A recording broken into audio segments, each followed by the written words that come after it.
following the downing of that Su-24, Russia stepped up security over Syria, and Moscow's displayed some of its most advanced hardware it's brought in too. One of them, let's take a closer look ourselves, is the S-400 surface-to-air missile system.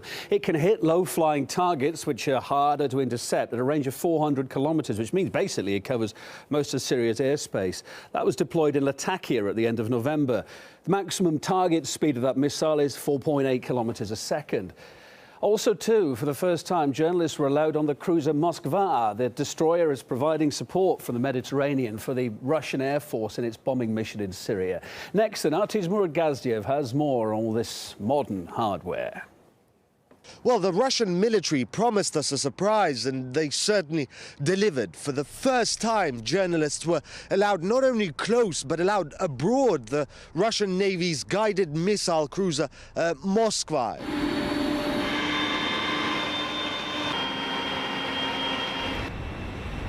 Its captain says its job is to provide air cover, air security for Russian jets flying in Syria's skies and the Russian air base here in Syria. And for that, it's got a vast array of weaponry, short-range weapons, mid-range and long-range missiles, 64 S-300 missiles. That warship, of course, isn't the only one here in Syria. There are 11 other Russian warships patrolling the coast. But journalists were also allowed near another gem of the Russian military. That is the S-400 anti-aircraft system. It's stationed at Khmeimim Air Base and envelops its range, includes an area that includes most of Syria as well as southern Turkey, large parts of it, Jordan, Israel.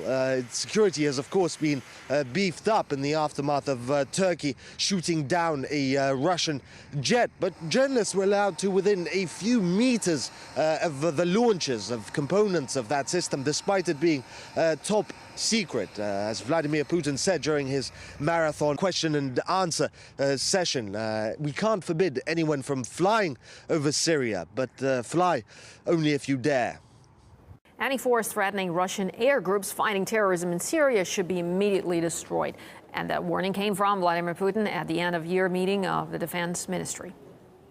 I order to act in the toughest way.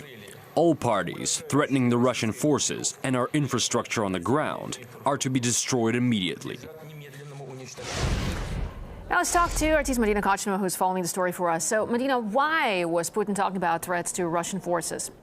Well, this particular statement was made by the Russian President Vladimir Putin following the recent downing of a Russian warplane while it was conducting a combat mission in Syria by Turkish forces. Now, this particular incident happened just 2 weeks ago, but still, this Friday, Vladimir Putin once again called for a broader cooperation with the U.S.-led coalition in this international fight against the spread of ISIS in Syria. Now, speaking at the end of the year meeting at the Defense Ministry, Vladimir Putin said that Russian air military operation is aimed at uniting all forces that are currently involved in this fight, both the Syrian state army as well as the Western-backed opposition. The work of our military aircraft contributes to the alliance of the government forces and the Free Syrian Army.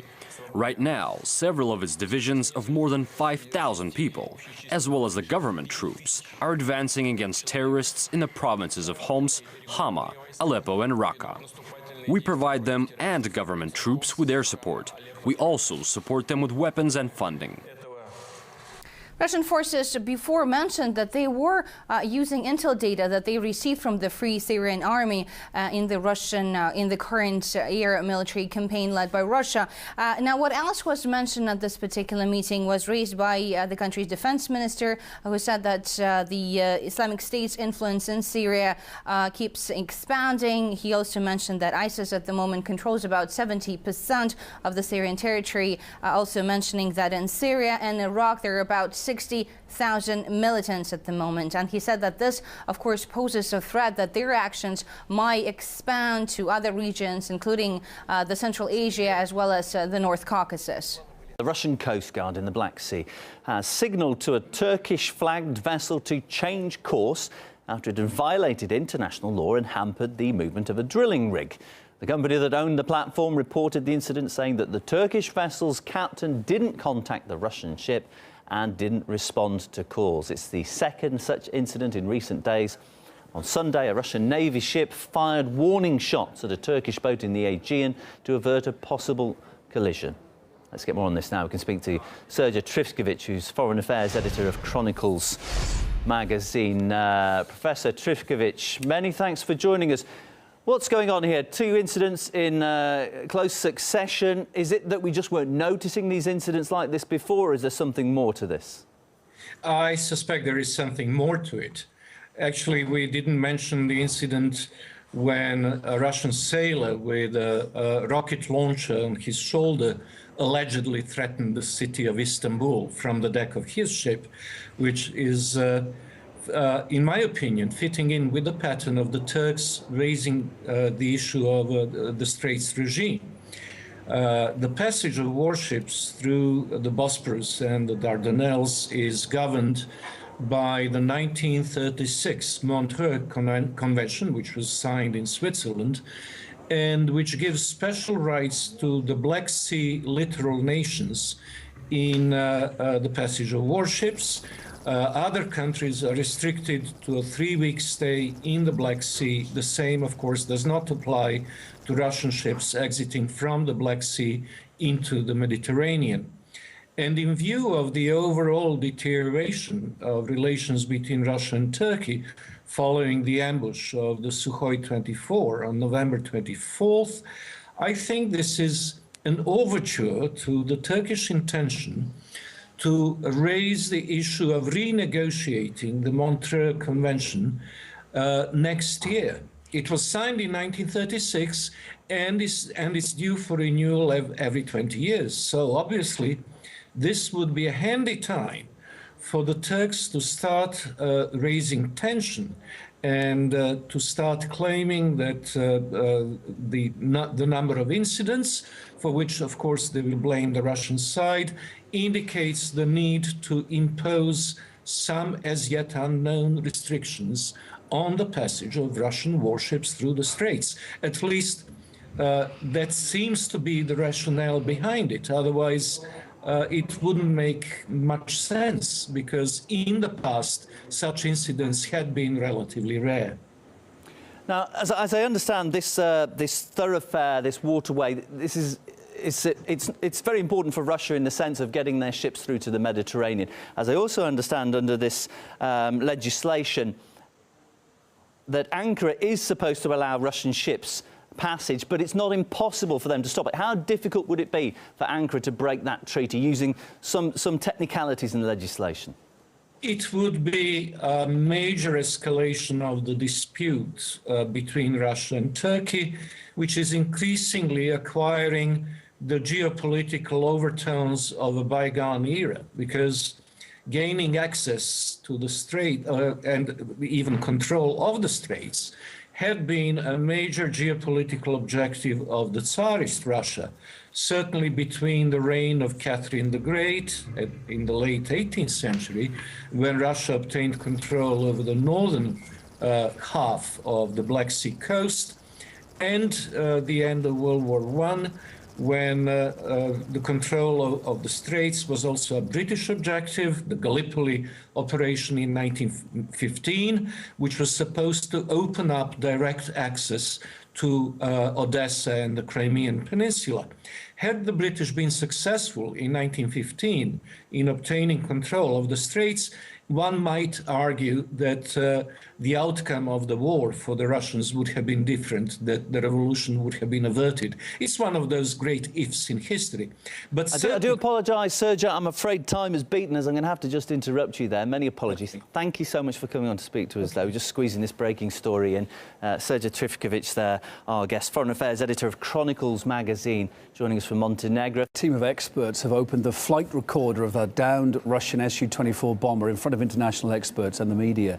The procedure took about an hour.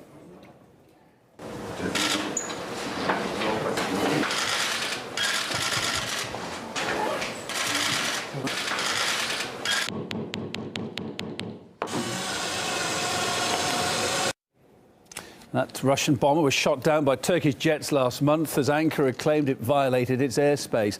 Moscow insists the aircraft never crossed into Turkish territory, though. It's hoped information in the Su-24's flight recorder will aid the investigation now. RT's Medina Kochnev has got the latest today. The black box was opened in front of journalists, and that was even broadcast live by some of the channels. Now, the authorities promise that the whole process will be carried out with maximum transparency for all sides involved, and to ensure that Russia's defense ministry as well as the aviation committee have invited experts from 14 different countries. However, only those from China and the UK agreed to participate. Now, Russian officials said that they do have sufficient evidence that the Russian aircraft did not violate Turkish airspace and did not pose any threat to Turkey or its people, and they do hope that the data recorded on the black box will help to confirm that. Now, it was also mentioned that Russia had previously published monitoring data of the flight, and nobody contests that, including Turkey. Now, the flight recorder, as we've seen today, is intact. There was no work performed on it before. Now, the media was told that the decoding will be conducted over the weekend, and the first results will be published, are expected to be published as early as on Monday.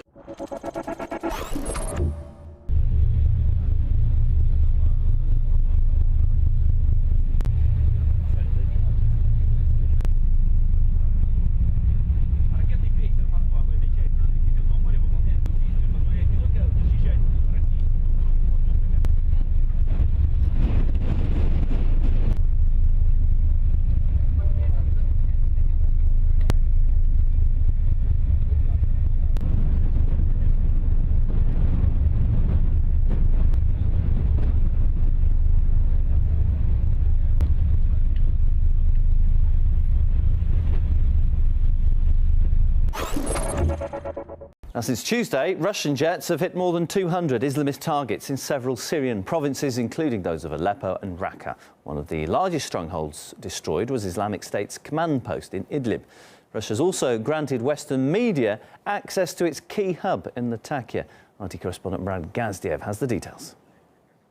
This is the third time foreign journalists have been allowed onto the Russian airbase. But what marks this pool as special is that many of the channels here have been outright, well, hostile to Russia's operation in Syria. The Kremlin isn't even trying to hide the growing threat posed by Russia's intervention in Syria. Just after Russia launched its first airstrikes in Syria, and this, according to opposition activists, is the result. Yet, as big and bad as they've sometimes painted the Russians, they were still invited to see the base, and no one turned that offer down. Sky, CNN, CBS, this is their first opportunity to see Russian jets. And they're taking full advantage of it, sometimes even getting in each other's way. They covered their ears, jumped, ducked, and filmed away. It's very necessary to see it with your own eyes. Otherwise, you have no idea what's really going on here on the base and what's the idea of Russia with this operation. So it's very important to come here and not to read everything only in the internet or in the newspapers. So to have your own impression. And they filmed everything. At times, cameramen even jostled and jockeyed for that sweet camera spot. The face of Russia's presence in Syria, Major General Konashenkov, proved especially popular. The press were eager to bend his ear for that one-on-one exclusive. From what we heard, coverage from the base was much more balanced. Gone was the microphone-rattling bravado. And in its place, something that's been sorely missing in the media, a healthy dose of balance. Morad Gazdiev, RT, from Latakia, Syria.